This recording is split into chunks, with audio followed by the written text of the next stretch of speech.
Hello dear students, welcome to Toss academy. അപ്പോൾ നമ്മൾ ഇന്നത്തെ ഒരു സെഷനിൽ ഡിസ്കസ് ചെയ്യാൻ പോകുന്നത്, നമുക്കറിയാം, എച്ച് എസ് ഐയുടെ ഒക്കെ എക്സാംസ് ആണ് വരുന്നത്. അതുപോലെ തന്നെ സെറ്റിൻ്റെ എക്സാംസ് വരുന്നുണ്ട്, എച്ച് എസ് എസ് ടിയുടെ എക്സാംസ് വരുന്നുണ്ട്. അപ്പോൾ ഇതിൻ്റെ അകത്തൊക്കെ ജനറൽ നോളജും കറണ്ട് അഫയേഴ്സും ഒരു ഇമ്പോർട്ടൻ്റ് ആയിട്ടൊരു ഭാഗമാണ്. സെറ്റിലാണെങ്കിലും വലിയൊരു മേഖല തന്നെ ഉണ്ട്. എച്ച് എസ് എ ആണെങ്കിൽ 20 മാർക്കിന് ജനറൽ പേപ്പറാണ്. അതുപോലെ തന്നെ എച്ച് എസ് ടി ആണെങ്കിൽ 30 മാർക്കിന് ജനറൽ പേപ്പറാണ്. അപ്പൊ ഈ ഒരു എക്സാംസുകൾ, അതായത് നമ്മുടെ അധ്യാപക വിദ്യാർത്ഥികൾക്കായിട്ടുള്ള set, H S S T പോലുള്ള എക്സാംസ് എടുത്ത് നോക്കുമ്പോഴത്തേക്കും കറണ്ട് അഫയേഴ്സ് അല്ലെങ്കിൽ ജനറൽ നോളജ് പ്രധാനമായിട്ടും ഇതിൽ കേന്ദ്രീകരിച്ചായിരിക്കും വരുന്നത്. Technology, inventions, innovations and discoveries, പിന്നെ events, persons and awards, sports and games, പിന്നെ culture, films, literature, music, performing arts, അങ്ങനെ ഈ മേഖലയിൽ നിന്ന് കറണ്ട് ആയിട്ട് ചോദിക്കാൻ സാധ്യതയുള്ള ക്വസ്റ്റ്യൻസ് ആണ് നമ്മൾ ഡിസ്കസ് ചെയ്യാൻ പോകുന്നത്. ഇപ്പൊ ലിറ്ററേച്ചർ ആണെങ്കിലും ഈവൻറ്റ്സ്, സ്പോർട്സ് ഒക്കെ ആണെങ്കിലും ഇപ്പൊ നിലവിൽ നമ്മുടെ ഒരു എക്സാം നടക്കുന്നതിന് ഒരു 4 മാസം മുമ്പുള്ള അല്ലെങ്കിൽ ആ ഒരു പർട്ടിക്കുലർ ഇയറിലെ കറണ്ട് അഫയേഴ്സ് റിലേറ്റഡ് ആയിട്ടുള്ള events, persons awards, literary awards, അങ്ങനെയുള്ള, പിന്നെ പെർഫോമിംഗ് ആർട്സിലേക്ക് വരുമ്പോഴത്തേക്ക് ഏതെങ്കിലും ഒരു വിശിഷ്ട വ്യക്തിക്ക് എന്തെങ്കിലും ഒരു ആ, അംഗീകാരമോ അല്ലെങ്കിൽ പ്രധാനപ്പെട്ട ആ വ്യക്തി മരണപ്പെടുകയൊക്കെ ചെയ്തു കഴിഞ്ഞാൽ ആ മേഖലയിൽ നിന്നും ക്വസ്റ്റ്യൻസ് ചോദിക്കാനായിട്ടുള്ള സാധ്യത വളരെ കൂടുതലാണ്. ഓക്കെ, അപ്പൊ നമ്മൾ ഇന്ന് ഡിസ്കസ് ചെയ്യാൻ പോകുന്നത് general knowledge and current affairs എന്ന് പറയുന്ന ഒരു ടോപ്പിക്കാണ്. അപ്പൊ അതിന്റെ താഴെ തന്നെ വഫക്, നിങ്ങൾ ന്യൂസ് പേപ്പറിലും അതുപോലെ തന്നെ ടി വിയിലൊക്കെ കണ്ടിട്ടുണ്ടാവും വഫക്. വഫക് എന്താണെന്ന് നിങ്ങൾക്ക് അറിയാം? വഫക് അതൊരു ഇസ്ലാമിക് കോൺസെപ്റ്റ് ആണ്. വഫക് എന്ന് പറയുന്നത് ഇപ്പൊ ഒരു വ്യക്തി ആ, ഒരു എന്താ പറയുക, പ്രോപ്പർട്ടി ആണെങ്കിലും സ്വത്തുക്കളാണെങ്കിലും അല്ലെങ്കിൽ എന്തെങ്കിലും ഒരു ടൈപ്പ് ഓഫ് ഫണ്ട്സ് അത് റിലീജിയസ് ചാരിറ്റബിൾ പർപ്പസസിന് വേണ്ടി ഡൊണേറ്റ് ചെയ്ത് കഴിഞ്ഞാൽ അത് മുസ്ലിംസിന്റെ ഇതിൽ, ഇസ്ലാമിക് ഇതിന്റെ ഇതിൽ ആ ആ ഒരു കോൺസെപ്റ്റിനെയാണ് വഫക് എന്ന് പറയുന്നത്. പിന്നെ ഈ ഡൊണേറ്റ് ചെയ്ത സ്വത്തുക്കൾ അത് എന്താ പറയുക, അത് ഇൻഅലീനബിൾ ആണ്. ഇൻഅലീനബിൾ എന്ന് പറഞ്ഞാൽ അത് തിരിച്ച് നമുക്ക് ക്ലെയിം ചെയ്യാൻ പറ്റത്തില്ല. അത് പിന്നെ മാനേജ് ചെയ്യുന്നത് വഫക് അഡ്മിനിസ്ട്രേറ്ററോ അല്ലെങ്കിൽ ഒരു ട്രസ്റ്റി ആയിരിക്കും. ഓക്കെ, അങ്ങനെയാണ് ഇഷ്ടംപോലെ സ്ഥാപനങ്ങൾ വഫക്കിന്റെ കീഴിലുണ്ട്. ഇസ്ലാമിക് ഇൻസ്റ്റിറ്റ്യൂഷൻസ് ആണെങ്കിലും പള്ളികളാണെങ്കിലും വിദ്യാഭ്യാസ സ്ഥാപനങ്ങളാണെങ്കിലും പിന്നെ പല ചാരിറ്റബിൾ വേണ്ടി ഉപയോഗിക്കാനായിട്ടുള്ള ഫണ്ട്സ് ആണെങ്കിലും അവരുടേതായിട്ടുള്ള community development project, health care facilities, അങ്ങനെ ഒരുപാട് ഇത് ഇവർ ഉപയോഗിക്കുന്ന, ഇവർ പറയുന്നത് ഇത് വെൽഫെയർ, ആ കമ്മ്യൂണിറ്റി വെൽഫെയറിന്റെ ഭാഗമായിട്ട് ഉപയോഗിക്കുന്ന കാര്യങ്ങളാണ് ഇതാന്ന് പറയുന്നത്. പക്ഷെ ഈ ഇടയ്ക്ക് ഒരു 2024-25 വഫക് അമെന്റ്മെന്റ് ബില്ല് വരികയും ചെയ്തു. അപ്പൊ ഇത് പറയുന്നത് ഈ പറഞ്ഞ പോലെ ഡിസ്ട്രിക്ട് കളക്ടർക്ക് ചുമതല കൊടുക്കണമെന്നാണ് പറയുന്നത്. അതുപോലെ തന്നെ നോൺ മുസ്ലിംസിനെ ഇൻക്ലൂഡ് ചെയ്യണം വഫക് പ്രോപ്പർട്ടീസ്, അല്ലെങ്കിൽ വഫക് ട്രസ്റ്റീസിൽ നോൺ മുസ്ലിംസിനെ അത് കുറെ കൂടി ട്രാൻസ്പെറന്റ് ആക്കാനായിട്ട് നോൺ മുസ്ലിംസിനെ ഇൻവോൾവ് ചെയ്യണം എന്നൊക്കെയാണ് അതിൻ്റെ അത് പറയുന്നത്. ഓക്കെ, അപ്പൊ നിലവില് ഈ പ്രോപ്പർട്ടീസ് നമുക്ക് ഇവിടെ ചോദിക്കാൻ സാധ്യതയുള്ളത് ഇത് 1995 വഫക് ആക്ട് പ്രകാരമാണ് വഫക് പ്രോപ്പർട്ടീസ് മാനേജ് ചെയ്യുന്നത്. അത് നിങ്ങൾ ഓർത്തിരിക്കുക. ബാക്കി നിങ്ങൾക്ക് വായിച്ചാൽ മനസ്സിലാവേണ്ട കാര്യമുള്ളൂ. ദീർഘമായിട്ട് ഞാൻ പറയുന്നില്ല. സിമ്പിൾ ആയിട്ടുള്ള കോൺസെപ്റ്റ് ആണ്. നമുക്ക് അതിന്റെ ആക്ടുകളായിരിക്കും ചോദിക്കാൻ സാധ്യത ഉണ്ടാകുന്നത്. ഇപ്പൊ അമെൻഡ് ചെയ്തിരിക്കുന്നത് 2025 അത് അമെൻമെന്റ് എന്തിനു വേണ്ടിയിട്ടാണെന്ന് ചോദിച്ചു കഴിഞ്ഞാൽ നോൺ മുസ്ലിംസിനെ ഇൻക്ലൂഡ് ചെയ്യാനായിട്ടും ഗവൺമെന്റ് ഇടപെടൽ ഇതാക്കാനായിട്ട്, ഗവൺമെന്റ് ഇടപെടൽ കൊണ്ടുവരാനായിട്ടുമാണ്. ഇപ്പൊ ഈ അഡ്മിനിസ്ട്രേറ്റർ ചുമതലയെ ഡിസ്ട്രിക്ട് കളക്ടർ ആക്കുക, അങ്ങനെയുള്ള ഇതൊക്കെയാണ് ഇതിൻ്റെ അകത്ത് പറയുന്നത്. അടുത്തത് എഡ്യൂക്കേഷൻ റിലേറ്റഡ് ആയിട്ടുള്ളതാണ്. APAAR I D, APAAR ID, APAAR I D നിങ്ങൾക്ക് കുറച്ച് പേർക്കെങ്കിലും എന്താണെന്ന് അറിയാം. അത് അതിന്റെ ഫുൾ ഫോം എന്ന് പറയുന്നത്, ഫുൾ ഫോമും പഠിച്ചു വെക്കണം. ഓപ്ഷൻസിൽ വരാൻ സാധ്യതയുണ്ട്. തെറ്റായിട്ടുള്ള ഓപ്ഷൻസും കറക്റ്റ് ആയിട്ടുള്ള ഓപ്ഷൻസും മിക്സ് ചെയ്തിട്ട് വരാൻ ചാൻസ് ഉണ്ട്. Automated permanent academic account registry ID, automated permanent academic account register ID. അതൊരു ഡിജിറ്റൽ ID കാർഡാണ്. ഇത് ലോഞ്ച് ചെയ്തത് നമ്മുടെ മിനിസ്ട്രി ഓഫ് എഡ്യൂക്കേഷൻ ആണ്. 2023 ഇത് ലോഞ്ച് ചെയ്തിരിക്കുന്നത്. 2020 നാഷണൽ എഡ്യൂക്കേഷൻ പോളിസിയുടെ ഭാഗമായിട്ട് ലോഞ്ച് ചെയ്ത ഒരു സ്കീമാണ് അഭാർ ID എന്ന് പറയുന്നത്. ഇതൊരു 12 ഡിജിറ്റ് ID ആണ്. അത് സ്റ്റുഡൻസിനെ അസൈൻ ചെയ്യും. എന്താ എന്ന് ശരിക്കും പറഞ്ഞാൽ അതൊരു ഡിജിറ്റൽ പാസ്പോർട്ടാണ്. ഒരു സ്റ്റുഡൻറ്റിൻ്റെ അക്കാഡമിക് റെക്കോർഡ്സ്, ഇപ്പോൾ മാർക്ക് ഷീറ്റ്സ് ആണെങ്കിലും സർട്ടിഫിക്കറ്റ്സ് ആണെങ്കിലും അക്കാഡമിക് ക്രെഡിറ്റ്സ് ആണെങ്കിലും അതുപോലെ തന്നെ കോ കരിക്കുലർ അച്ചീവ്മെൻറ്റ്സ് ആയിട്ടുള്ള extra curricular activity, sports, games, NSS, NCC, അങ്ങനെയുള്ള കംപ്ലീറ്റ് അക്കാഡമിക് അച്ചീവ്മെൻറ്റ്സും റെക്കോർഡ് ചെയ്യുന്ന ഒരു ഡിജിറ്റൽ പാസ്പോർട്ട്, അതാണ് ഒരു അപാർ ID എന്ന് പറയുന്നത്. ഓക്കെ. ഇതിൻ്റെ ഏറ്റവും വലിയ ബെനിഫിറ്റ് എന്ന് പറയുന്നത് അഡ്മിഷന്റെ സമയത്തും ക്രെഡിറ്റ് ട്രാൻസ്ഫറിന്റെ സമയത്തും ഒക്കെ ഇവർക്ക് ഈസി ആയിട്ട് യൂസ് ചെയ്യാൻ പറ്റും. ഓക്കെ. അതുപോലെ തന്നെ ലൈഫ് ലോങ് ലേണിങ്ങിന് സ്റ്റുഡൻസിന് സുതാര്യമാക്കാൻ പറ്റും. ഇപ്പൊ എല്ലാവരും ചെയ്തിടുക, ഇല്ലാത്തവർ അത് ചെയ്തിടുക. ഓക്കെ.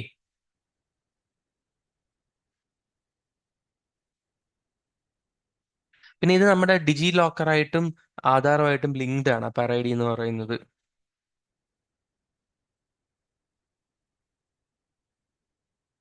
അപ്പൊ ഇത് എന്തിന്റെ ഭാഗമാണ്? ന്യൂ എഡ്യൂക്കേഷണൽ പോളിസിയിൽ 2020 ഭാഗമാണ്. 12 ഡിജിറ്റ് നമ്പർ ആണ് അതിന്റെ ഫുൾ ഫോം. ഓർത്തിരിക്കുക: permanent automated permanent academic account registry ID. അതുപോലെ തന്നെ 2020 നാഷണൽ എഡ്യൂക്കേഷൻ പോളിസിയിലെ one nation one student ID പ്രോഗ്രാമിന്റെ ഭാഗമാണ് അപ്പാർ ID എന്ന് പറയുന്നത്. ഓക്കെ.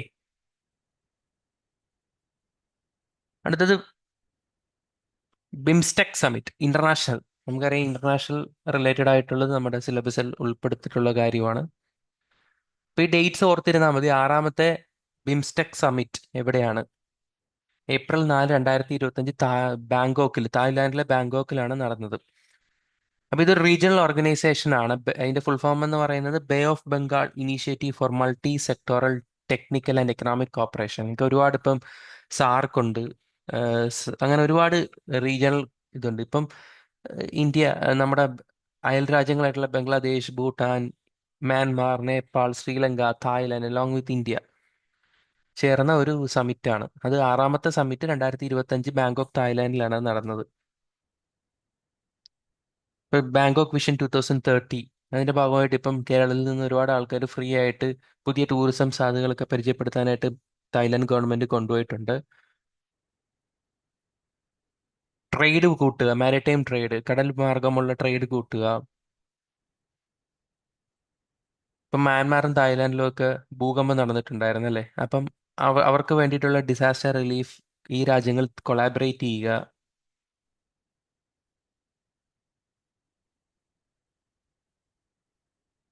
ട്രഡീഷണൽ മെഡിസിൻ, അതുപോലെ തന്നെ കൃഷിയിൽ റിസർച്ച് ആൻഡ് ട്രെയിനിങ്. തായ്ലാന്റ് ഒക്കെ ഒരു അഗ്രികൾച്ചറൽ രാജ്യമാണ്. പലരും ടൂറിസം ആണെന്ന് തെറ്റിദ്ധരിക്കും, പക്ഷെ ഒരു അഗ്രികൾച്ചറൽ രാജ്യമാണ് തായ്ലാന്റ് എന്ന് പറയുന്നത്.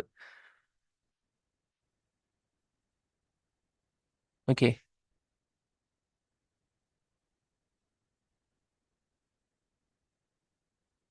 അടുത്തത് NCMM, national critical mineral mission. അത് നമ്മുടെ ഇന്ത്യൻ ഗവൺമെന്റ് 2025 ലോഞ്ച് ചെയ്ത ഒരു മിഷനാണ്, നാഷണൽ ക്രിട്ടിക്കൽ മിനറൽ മിഷൻ. അതായത് നമുക്കിപ്പം നമ്മൾ നിലവിൽ നമ്മുടെ മിനറൽസിന്റെ ഒരു ദൗർലഭ്യതയുണ്ട്, നമുക്ക് ഷോർട്ടേജ് നമ്മൾ ഫേസ് ചെയ്യുന്നുണ്ട് മിനറൽസിന്റെ. അപ്പൊ അങ്ങനെ നമുക്ക് ഷോർട്ടേജ് ആയിട്ടുള്ള 24 ക്രിട്ടിക്കൽ മിനറൽസ് ഉണ്ട് നമ്മുടെ ഡെവലപ്മെന്റിന് ആവശ്യം, രാജ്യത്തിന്റെ ഡെവലപ്മെന്റിനും അറ്റോമിക് എനർജിക്കും അങ്ങനെ പല മേഖലകൾക്കും ആവശ്യമായിട്ടുള്ള മിനറൽസ് സപ്ലൈ കൂട്ടാൻ വേണ്ടി ഗവൺമെന്റ് ലോഞ്ച് ചെയ്ത 2025 ലോഞ്ച് ചെയ്ത ഒരു പദ്ധതിയാണ് നാഷണൽ ക്രിട്ടിക്കൽ മിനറൽ മിഷൻ എന്ന് പറയുന്നത്. ലിഥിയം, കൊബാൾട്ട്, റെയർ അങ്ങനെയുള്ള മിനറൽസിന്റെ ഇതിന്. അപ്പൊ നമ്മൾ ഈ ഇത്തരത്തിലുള്ള മിനറൽസ് നമ്മൾ കൂടുതലും ഡിപ്പെൻഡ് ചെയ്യുന്നത് നമ്മൾ മറ്റ് രാജ്യങ്ങളെയാണ്. അപ്പൊ ഈ ഒരു ഷോർട്ടേജ് പരിഹരിക്കുകയാണ് മെയിനായിട്ടും. അതായത് ഇമ്പോർട്ട് കുറയ്ക്കുക, മറ്റു രാജ്യങ്ങളിൽ നിന്ന് ഈ വക മിനറൽസിന്റെ ഇമ്പോർട്ട് കുറയ്ക്കുക. അപ്പൊ ഇതിന്റെയൊക്കെ ഉപയോഗത എന്താണെന്ന് വെച്ചാൽ നമുക്കിപ്പം നമ്മൾ ഇപ്പം നിങ്ങൾക്കറിയാം, ഇപ്പൊ ഓട്ടോമൊബൈൽ ഇൻഡസ്ട്രി ആണെങ്കിൽ എല്ലാം ഇലക്ട്രിക് ആയിക്കൊണ്ടിരിക്കുകയാണ്.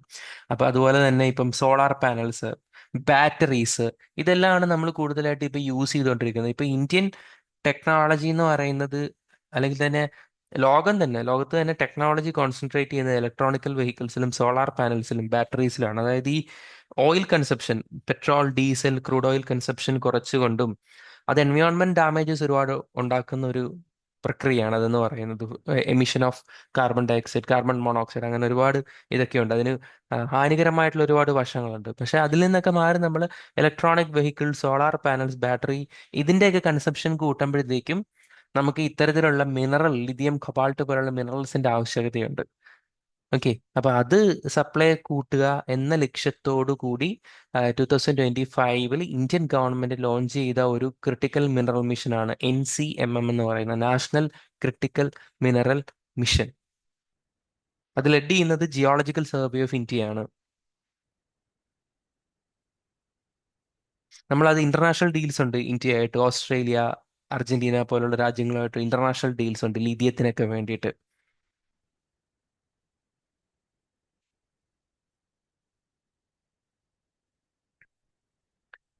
അടുത്തത് സുഡാൻസ് ഹ്യൂമാനിറ്റേറിയൻ ക്രൈസിസ്. ഇത് ഒരു ഇന്റർനാഷണൽ ഇതാണ്. ഇപ്പം നിലവിൽ സുഡാനിലെ ഒരു 2023 തൊട്ടൊരു സിവിൽ വാർ ഉണ്ട്. 2023 സ്റ്റാർട്ട് ചെയ്തത്. അതായത് ഈ സുഡാനിലെ രണ്ട് മിലിറ്ററി ഫാക്ഷൻസ് അങ്ങോട്ടും ഇങ്ങോട്ടും തമ്മിൽ വഴക്കാണ്. സുഡാനീസ് ആംഡ് ഫോഴ്സസും അതുപോലെ തന്നെ റാപ്പിഡ് ഫോഴ്സസ്, ഇത് രണ്ടും ഒരേ രാജ്യത്താണ്. ഈ സിവിൽ വാർ എന്ന് പറഞ്ഞു കഴിയുമ്പോൾ ഒരു രാജ്യത്തിനകത്ത് ഉള്ള വാറിനെയാണ്, ഇന്റേണൽ വാറാണ് സിവിൽ വാർ എന്ന് പറയുന്നത്. അപ്പൊ ഇവിടുത്തെ ഒരു പ്രശ്നം എന്താണെന്ന് വെച്ചാൽ ഏകദേശം ഒരു 13,000-ഓളം ആൾക്കാർ മരിക്കുന്നുണ്ട് ഡെയിലി ആ വഴക്കിന്റെ ഭാഗമായിട്ട്. ഒരുപാട് പേര് മറ്റു രാജ്യങ്ങളിലേക്ക്. ഇതൊരു ഹ്യൂമാനിറ്റേറിയൻ ക്രൈസിസ് ആണ്. ഹ്യൂമാനിറ്റേറിയൻ ക്രൈസിസ് എന്ന് പറയുമ്പോൾ അവിടെ മരിക്കുക മാത്രമല്ല, ഇതിന്റെ പേരിൽ അവിടെ എന്താ പറയുക, കുട്ടികളെയും സ്ത്രീകളെയും സെക്ഷൽ വയലൻസിന്, ഹ്യൂമൻ റൈറ്റ്സ് അബ്യൂസസ്, അങ്ങനെയുള്ള പല പ്രശ്നങ്ങൾ നേരിടേണ്ടി വരുന്നുണ്ട്. പട്ടിണി. ഓക്കെ,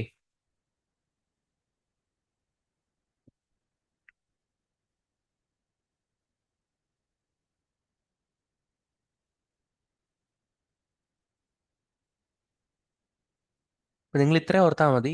സുഡാൻസ് ഹ്യൂമാനിറ്റേറിയൻ ക്രൈസിസ് എന്ന് പറയുന്നത് രണ്ട് ഫോഴ്സസ്, സുഡാനീസ് ആംഡ് ഫോഴ്സസും റാപ്പിഡ് സപ്പോർട്ട് ഫോഴ്സസും തമ്മിലുള്ള ഓൺഗോയിങ് സിവിൽ വാർ ആണ്. അപ്പൊ അത് ചോദിക്കാൻ സാധ്യതയുണ്ട്, ആര് തമ്മിലാണ് എന്നുള്ള ഇത്. അടുത്തത് സ്പേസും വളരെ ഇമ്പോർട്ടൻ്റ് ആയിട്ടുള്ള, എപ്പോഴും ചോദിക്കുന്ന ഒരു മേഖലയാണ് സ്പേസ് എന്ന് പറയുന്നത്. Space X from 2 mission March 31, 2025 launch ചെയ്തത്. ഒരുപാട് പ്രത്യേകതയുള്ള ഒരു ഇതാണ്. ഇത് എന്താണെന്ന് വെച്ചാൽ നമ്മുടെ first human space lift orbit earth's polar regions, ആദ്യത്തെ മനുഷ്യനിർമ്മിതമായിട്ടുള്ള ആദ്യത്തെ സ്പേസ് ഫ്ലൈറ്റ് ആണ് എർത്തിന്റെ പോളാർ റീജിയനിലേക്കുള്ള. ഓക്കെ, അത് കെനഡി സ്പേസ്, നാസയുടെ കെനഡി സ്പേസ് ആൻഡ് ഫ്ലോറിഡയാണ് ഇതിന്റെ ലോഞ്ച് സൈറ്റ് എന്ന് പറയുന്നത്. ഇതിൽ ഉപയോഗിച്ചിരിക്കുന്ന വെഹിക്കിൾ എന്ന് പറയുന്നത് space X crew dragon vehicle ആണ്. 3 to 5 days ആണ് ഇതിന്റെ ഡ്യൂറേഷൻ വരുന്നത്. അപ്പൊ ഇവിടെ എന്താ പറയുക, ഇവിടെ ഈ ഏകദേശം 22ഓളം എക്സ്പീരിമെന്റ്സ് നടത്തിയിട്ടുണ്ട് ഇവിടെ. അതിൻ്റെ അത് ഏറ്റവും പ്രധാനമായിട്ട് പറയുന്നത് എന്താന്ന് വെച്ചാൽ അവിടെ മെഡിക്കൽ ടെസ്റ്റ്, ഹ്യൂമൻ എക്സ്റേ എടുത്ത്, സ്പേസിൽ പോയിട്ട് മൈക്രോഗ്രാവിറ്റിയിൽ ഇവർ ഹ്യൂമൻ എക്സ്റേ എടുത്തു. അതുപോലെ ഓയിസ്റ്റർ മഷ്റൂം കൃഷി ചെയ്തു, ഓയിസ്റ്റർ മഷ്റൂംസ് കൃഷി ചെയ്തു. ഇതൊക്കെയാണ് ഇതിന്റെ ഏറ്റവും വലിയ ആ, പ്രത്യേകതകൾ എന്ന് പറയുന്നത്. ഇതൊരു സക്സസ്ഫുൾ മിഷൻ ആയിരുന്നു. ഓക്കെ,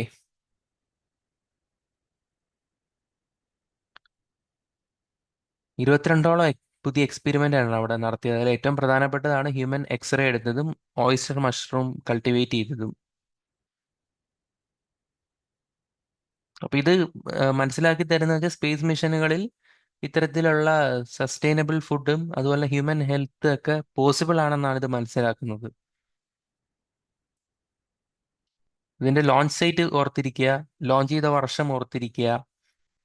2025 March 31 അതുപോലെ തന്നെ ഫസ്റ്റ് സ്പേസ് മിഷൻ ആണ്, എർത്തിന്റെ പോളാർ റീജിയനിലേക്കുള്ള human made first space mission ആണ്.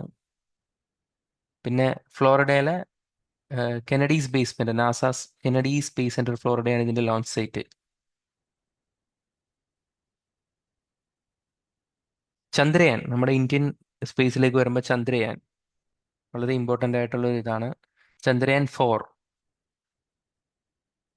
ഇതിന്റെ മെയിൻ ഒബ്ജക്റ്റീവ് എന്ന് പറയുന്നത് ആഹ്, അവിടെ ശിവശക്തി പോയിന്റിൽ ഉള്ള സോയിൽസിന്റെ സാമ്പിൾ, ലൂണാർ സോയിലിലും അതുപോലെ തന്നെ ചന്ദ്രനിലുള്ള പാറ കഷ്ണങ്ങളുടെ സാമ്പിൾസും കൊണ്ടുവന്ന് പഠനം നടത്തുക. റി- ഇന്ത്യയുടെ ഫസ്റ്റ് സാമ്പിൾ റിട്ടേൺ മിഷൻ അവിടുന്ന് പോയിട്ട് തിരിച്ചു കൊണ്ടുവന്നു. ഇത് ഇതുവരെ ലോഞ്ച് ചെയ്തിട്ടില്ല. 2027-28 നമ്മൾ ലോഞ്ച് ചെയ്യാൻ ഉപയോഗിക്കുന്നത്.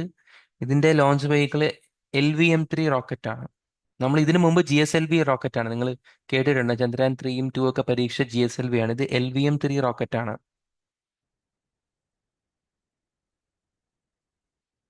ഓക്കെ. ഇതിന്റെ സയന്റിഫിക് ഗോൾസ് ഓർത്തിരിക്കുക: ലൂണാർ ജിയോളജി. ചില ചെറിയ ചെറിയ കാര്യങ്ങളും കൂടിയുണ്ട്. നമ്മുടെ ഇപ്പോൾ പുതിയ ചീഫ് ജസ്റ്റിസ് BR ഗവായി ആണ്. 52ാമത്തെ ചീഫ് ജസ്റ്റിസ് എന്ന് ഓർത്തിരിക്കുക. ഇപ്പം നിലവിൽ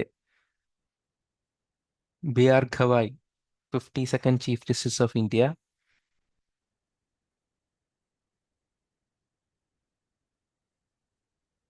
പിന്നെ നിങ്ങൾക്കറിയാം, പോപ്പ് ഫ്രാൻസിസ് മരിച്ചുപോയി. നമ്മുടെ മാർപ്പാപ്പ മരിച്ചു പോയിട്ടുണ്ടായിരുന്നു.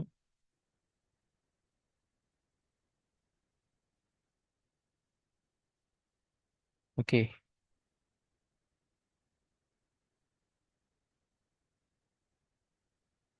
അദ്ദേഹം എന്താ പറയുക, നോൺ യൂറോപ്യൻ ആയിട്ടുള്ള ആദ്യ വ്യക്തിയാണ്.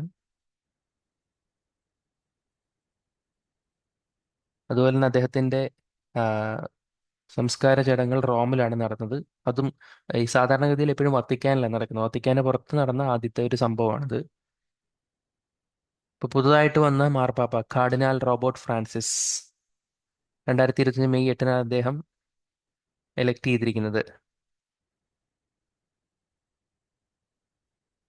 അമേരിക്കക്കാരനാണ്.